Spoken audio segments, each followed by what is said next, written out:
नमस्कार, news 18 India पर आप सभी का स्वागत। नंबर 1 चैनल का नंबर 1 शो साजिश देख रहे हैं आप। मैं हूं आपके साथ मोनिका ठाकुर। साजिश में आज आपको दिखाएंगे गाजा की गलियों में चल रहे युद्ध की सबसे नई तस्वीरें। इजरायल के ग्राउंड ऑपरेशन को रोकने के लिए हमास ने अपना सीक्रेट हथियार चलाना शुरू कर दिया है। ये इतना सटीक है कि एक ही हमले में इजरायल के कई टैंक दम तोड़ चुके हैं।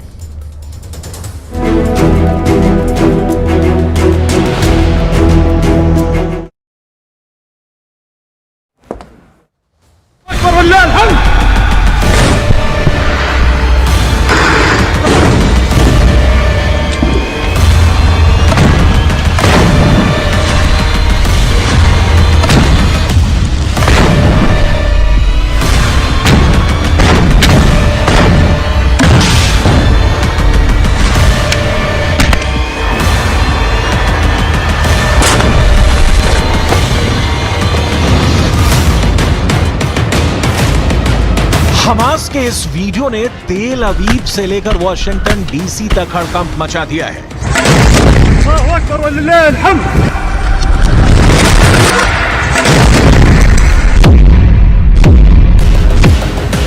2 मिनट के वीडियो ने इजरायल को चौकन्ना कर दिया है।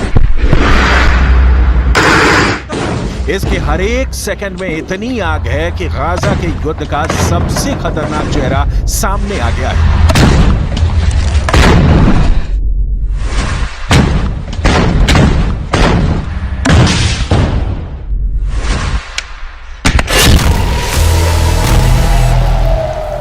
इजरायल में माना जा रहा है कि अगर हमास के इस खतरे से नहीं निपटा तो गाजा में उसे हार का सामना करना पड़ सकता है।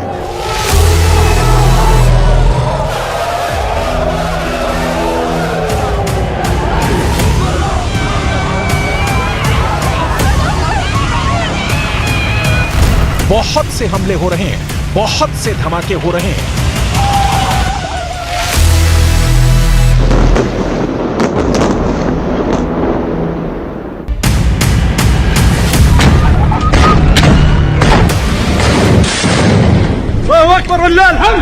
इजरायल के टैंकों और बख्तरबंद गाड़ियों को हमास चुन चुन कर मार रहा है।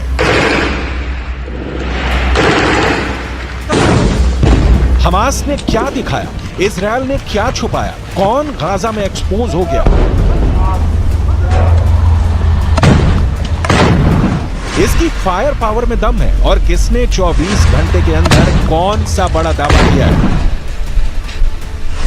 2 मिनट के अंगारों से भरे इस वीडियो में सब कुछ पैक है।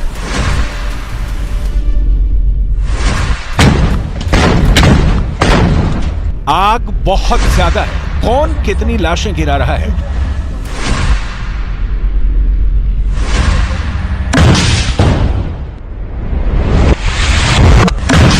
आप जानकर चौंक जाएंगे। इस वीडियो को अब डिकोड करते हैं। एक एक सेकंड बहुत ध्यान से, बहुत गौर से देखिएगा। यह है गाजा में चल रहे ग्राउंड ऑपरेशन को लेकर हमास का सबसे नया वीडियो, जिसमें शुरुआत से पहला धमाका कंप्यूटर जनरेटेड ग्राफिक्स से दिखाया गया। इसके बाद आती है वो तस्वीरें जिसमें हमास के हमले की बड़ी शुरुआत होती है।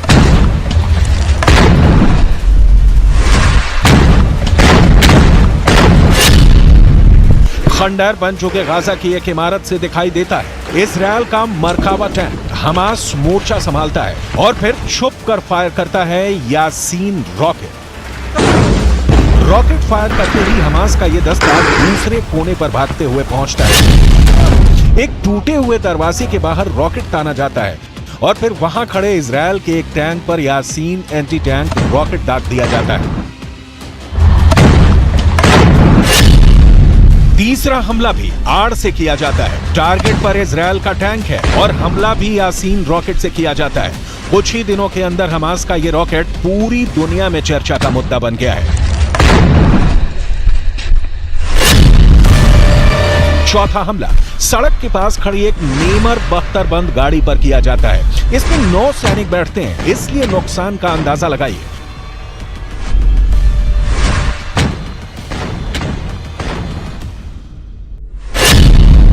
पांचवें हमले के लिए हमास का एंटी टैंक दस्ता फिर गली में आता है। इसके गली के एक मुहाने पर खड़े इजरायल के मरकाबा टैंक को यासीन रॉकेट से टारगेट किया जाता है। निशाना सटीक लगता है, हमलावर स्क्वाड फिर छुप जाता है। यही होता है गोरिल्ला युद्ध।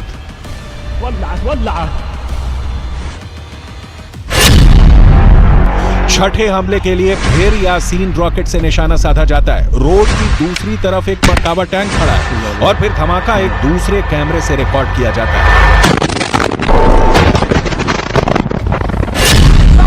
सातवां टैंक बहुत ही खतरनाक है। हमास का एंटी टैंक दस्ता फिर से नेमर बख्तरबंद गाड़ी से टारगेट करता है। दूसरी सिर्फ 20 से 25 मीटर। ऐसे हमले इजरायल को बहुत गहरे जख्म दे रहे हैं। हमास छुप कर हमला कर रहा है और इजरायल के पास इसे काउंटर करने के लिए गाजा में और गहरा जाने के अलावा कोई रास्ता नहीं। आठवां हमला एक बुलडोजर पर होता है। ये है इजरायल का बख्तरबंद बुलडोजर B9। हमास इस पर रॉकेट से वार नहीं करता, बल्कि इस पर पेट्रोल डालकर आग लगा देता है।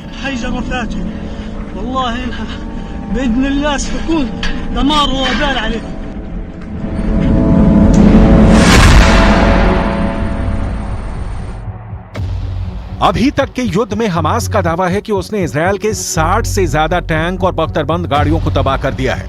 इजरायल ने भी कई हमलों की पुष्टि की है। ऐसे में सवाल है कि क्या गाजा में चल रहा गोरिल्ला युद्ध इजरायल पर भारी पड़ने वाला है। इजरायल के रक्षा मंत्री के मुताबिक हमास की बड़ी हार शुरू हो चुकी है और अभी तक इजरायल ने हमास के 12 कमांडर मार गिराए हैं और अब उसकी लिस्ट में अगला नाम सिनवार का है, जिसे इजरायल 7 अक्टूबर को हुए हमले का मास्टरमाइंड मानता है।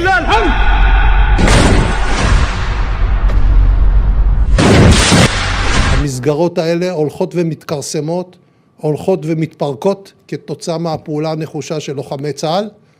אני יכול לומר לכם ש12 מפקדי גדודים של ארגון הטרור חמאס כבר חוסלו, והיד עוד נטויה. אנחנו נגיע לכולם, לשרשר את הפיקוד ולמחבלים שבשטח. लेकिन इजरायल के पास अभी तक अपनी कामयाबी दिखाने के नाम पर सिर्फ गाजा पर हवाई बमबारी के अलावा कुछ नहीं।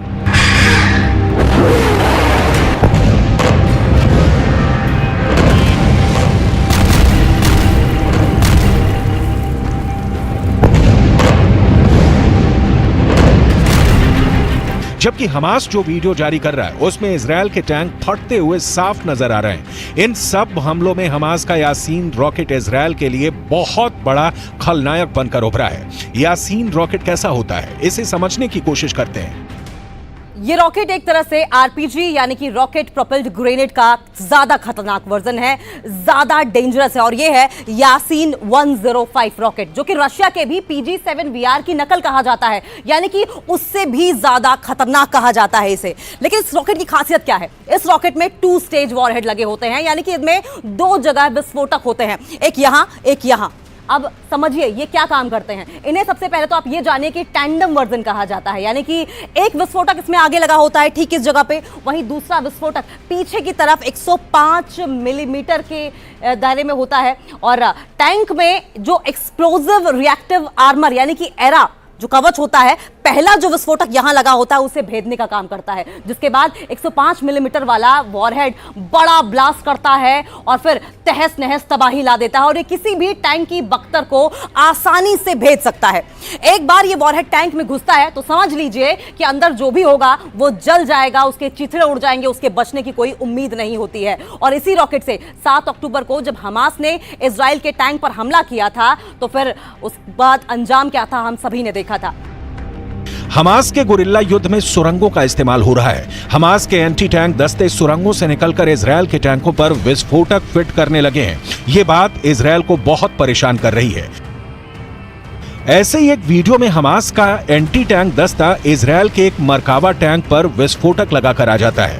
पहले उसमें धमाका करता है, इसके बाद पास में खड़े एक दूसरे मरकाबा टैंक पर यासीन रॉकेट से अटैक किया जाता है। दोनों ही हमले टैंक पर अचूक निशाना साबित होते हैं। हमास अब कंप्यूटर ग्राफिक्स से बनाए गए वीडियो में यह दिखाने की कोशिश कर रहा है कि इजरायल के टैंक पर कैसे विस्फोटक चिपकाया जाता है। इसे आप हमास का एंटी टैंक वॉरफेयर ट्यूटोरियल भी कह सकते हैं, जिसमें रॉकेट या मिसाइल का इस्तेमाल नहीं होता, बस टैंक पर जाकर विस्फोटक लगा देना होता है। इस वक्त इजरायल की सेना गाजा के अंदर एक एक इंच को साफ करके आगे बढ़ना चाहती है ताकि हमास के किसी भी खतरे से निपटा जा सके। गोरिल्ला युद्ध में इजरायल को बहुत बड़ा नुकसान उठाना पड़ सकता है और ये बात ग्राउंड ऑपरेशन के शुरुआती झटकों से साफ हो चुकी है। इजरायल के टैंकों पर इस वक्त अलग से जाली वाला कवच लगाया जा रहा है ताकि टॉप एंगल अटैक से मरकाबा को बचाया जा सके।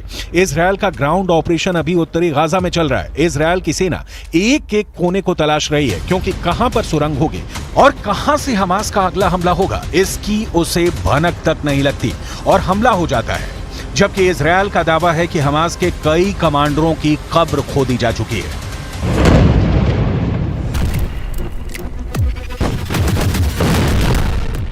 סופגים מכות קשות ואנחנו מפרקים גדוד אחרי גדוד. אפשר לראות כאן את אזורי העיר עזה. בכל מקום כזה, בכל ריבוע כזה, יש לפחות מסגרת גדודית או פלוגתית. המסגרות האלה הולכות ומתכרסמות, הולכות ומתפרקות כתוצאה מהפעולה הנחושה של לוחמי צה"ל. אני יכול לומר לכם हमास के नए नए वीडियो आ रहे हैं जिसमें गली मोहल्लों से युद्ध दिखाया जा रहा है। हर जगह यासीन रॉकेट ही हमास का सबसे सटीक हथियार साबित हो रहा है। इस वीडियो में भी हमास के एंटी टैंक दस्ते अचानक सामने आते हैं और खंडहर बन चुकी इमारतों से इजरायली टारगेट पर यासीन रॉकेट दाग देते हैं।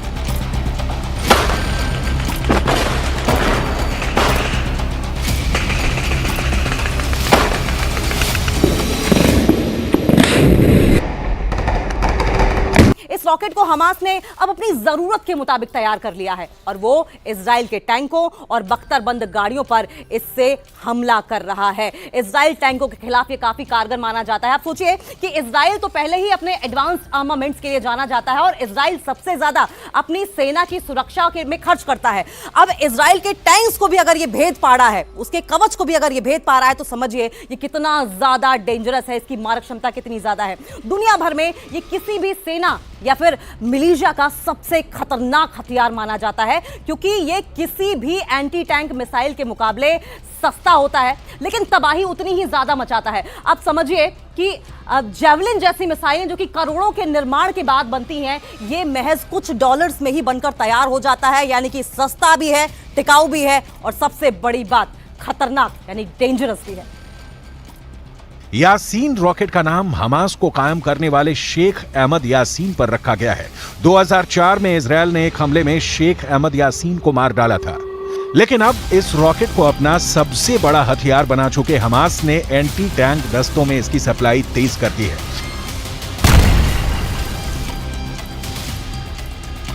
यही वजह है कि गाजा का गोरिल्ला युद्ध शुरुआत के साथ ही बहुत ही खतरनाक स्टेज में पहुंच चुका है। इजरायल की लगातार बमबारी के बीच हमास के पास इस वक्त सड़कों पर लड़ने के लिए इससे बेहतर हथियार नहीं है।